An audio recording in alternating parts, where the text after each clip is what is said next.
welcome to Virginia City. Virginia City has a population just about 1,000 all year long, and an elevation of 6,200 feet above sea level, the same as Lake Tahoe. Lake Tahoe is 30 miles to the west, which is out on my left. When we get to the corner, if you look up to the left, the next street up, you're going to see Piper's Opera House up there. That's the third building standing in the city. The first two are burned down.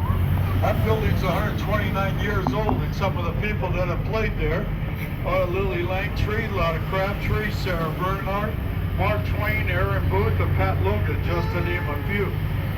If you look to the left, you're going to see the Silver Queen. Inside the Silver Queen, there's a picture of her wearing her dress that has 3,261 real silver dollars in it.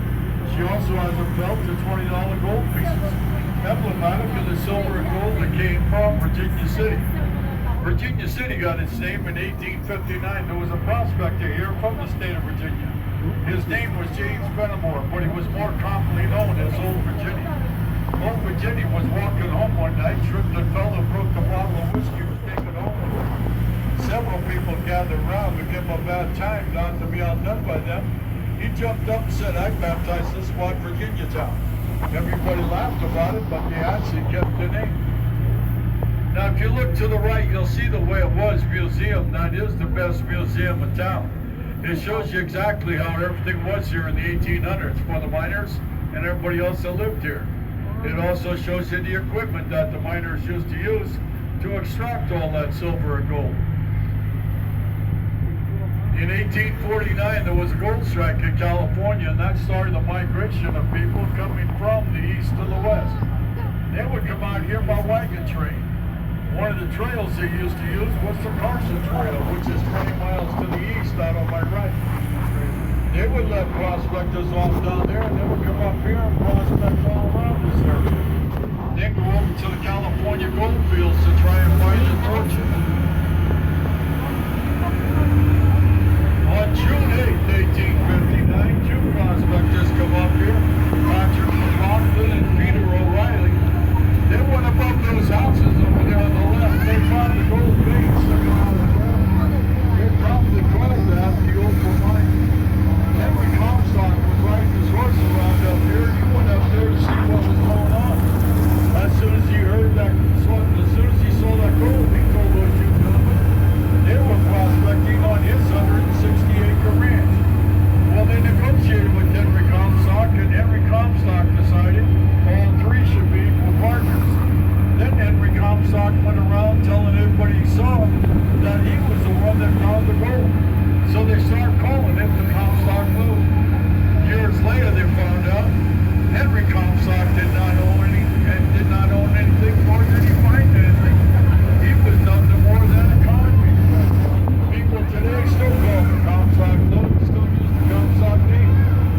If you look to the right, you'll see the Silver Terrace Cemetery. That is quite a cemetery. A lot of history in that cemetery. You are welcome to go out there. There's several different sections in that cemetery.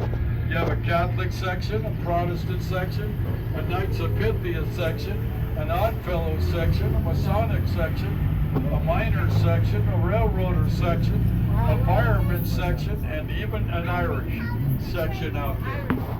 Now, if you look to the left, you'll see that hill with all the grave sites on it. On the back side of that hill is the Chinese section. Down in the canyon, back a ways, is the Jewish section.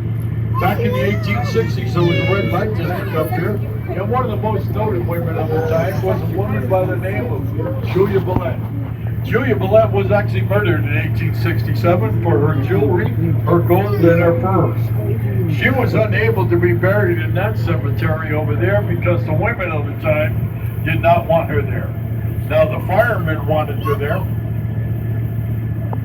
and they actually wanted her in their section. But the women of the time actually went out. She was buried over in the Pioneer Cemetery, way over on the other side of town, up against the mountain. Pretty obscure place to try and find. Now, she was very well liked and had quite a funeral procession. She had a marching band, along with all the firemen in full regalia, 16 horse and carriages, and 1,000 miners to take her out to her final resting place. Now, getting back to the Opal Mine where Comstock O'Reilly they started working that mine and they ran into a lot of gold. But they ran into twice as much blue clay. They didn't know what that blue clay was and they hated it. Well, they got to stuck to their shovels and they cursed it. They had piles of that blue clay behind that mine. Several prospectors went up there and asked if they could take that blue clay and pave the main street with it. They were given the okay, so they went in, they paved the main street with it. There was some left over. One prospector scooped up what was left over, took it down in Nevada City, California to the assay office. It assayed out at $900 to the ton for gold and $3,000 to the ton for silver. Now that's back when gold was sold for $20 an ounce and silver $1 an ounce. When that prospector finally got back up here and told everybody in town exactly what he found out about that blue clay, I'd be willing to bet that that street disappeared. Now that started the silver rush up here, and those three miners, they decided it was time for them to sell out. So they sold out for $54,000. Now that made them very, very rich people back in those days, and they thought they would stick around just to see how much that mine would actually produce. That mine ended up producing $20 million in gold and silver. Now one of the persons that bought into that mine was a gentleman by the name of George Hearst, and that was the start of the Hearst fortune. George Hearst was father to William Randolph Hearst, who later owned the Hearst newspaper in San Francisco. William Randolph Hearst is also the one that built Hearst Castle down in San Simeon, California. If you look to the left, you see that flat area where all that equipment is parked. That was the end of the line for the B&T Railroad. The B&T Railroad was the Virginia and Truckee Railroad that ran from Carson City to Virginia City. It started in 1869 and ran right straight through to 1930. In 1872, it moved on with the Central Pacific Line and ran from Carson City to Lincoln right up until 1950. The red building on the left was the depot for the B&T Railroad, which made between 30 and 45 trips a day. And by 1880, had 20 locomotives.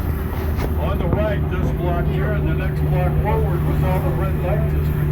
They used to have small little houses that faced the street where the women used to live and work. Those houses were so small they were called cribs. Now if you look to the left, you'll see that dirt pile down there. That's actually a mine tailing pile. That mine tailing pile came from the Virginia and California mines. Together those two mines produced $130 million. In order for those miners to extract all that gold and silver out, they actually had to dig several tunnels underneath the street that I'm driving on. Then shored up with timber that came from Lake Tahoe.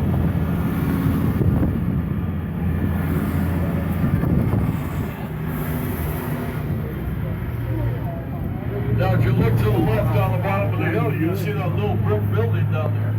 That was St. Mary Louise's Hospital from 1875 to 1897. It was staffed by the Sisters of Charity. Today it's an art museum that is open to the public.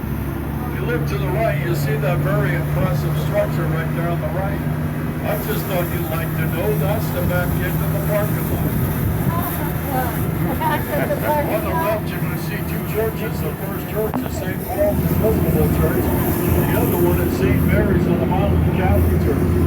Both churches were burnt to the ground in 1875 and quickly rebuilt. When they started rebuilding St. Mary's Catholic Church, they actually had to enlarge the church. It had a congregation of 4,000 people back then. The crosses on the steeple are gilded in gold that came from Virginia City. When they started working on St. Paul's Episcopal Church, they didn't use any nails in the framework. They used wooden pegs to hold the beams together. The doors are closed on St. Paul, so there's no self-guided tours. St. Mary's is open for self-guided tour. They have a gift shop and a museum in there also. Some years ago, St. Mary's Catholic Church didn't know how much structural integrity it actually had for the building. There was a lot of structural damage that was repaired 7 years ago to the tune of $2.1 million. They make this right-hand turn coming in there on the left just to be the record for St. Mary's Catholic Church. It is now a private residence.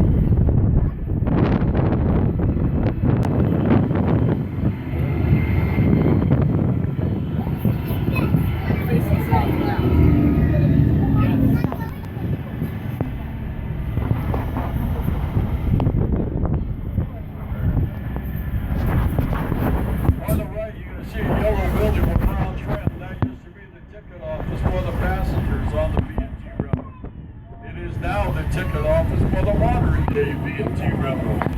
The modern day B&T Railroad runs from Virginia City down to Roseville and back. It's a 35-minute round trip tour. It runs about once an hour. Unfortunately, that's closed for the winter. Ahead of you on the right, you're going to see that yellow box truck. That used to be the ticket office. Up on the right, the next street up, you're going to see a brick building with white boundary. That was John Mackey's mansion. John Mackey, he went to work in a mine in 1874.